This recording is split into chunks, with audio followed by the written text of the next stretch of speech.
بسم اللہ الرحمن الرحیم۔ السلام علیکم۔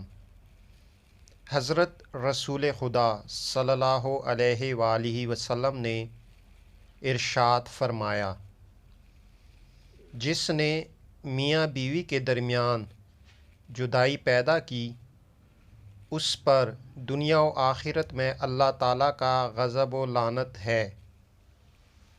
اللہ پر حق ہے کہ وہ اسے 1000 آگ کے پتھر مارے، اور جس نے ان دونوں کے درمیان فساد کے لیے قدم بڑھایا لیکن جدائی نہیں ڈالی،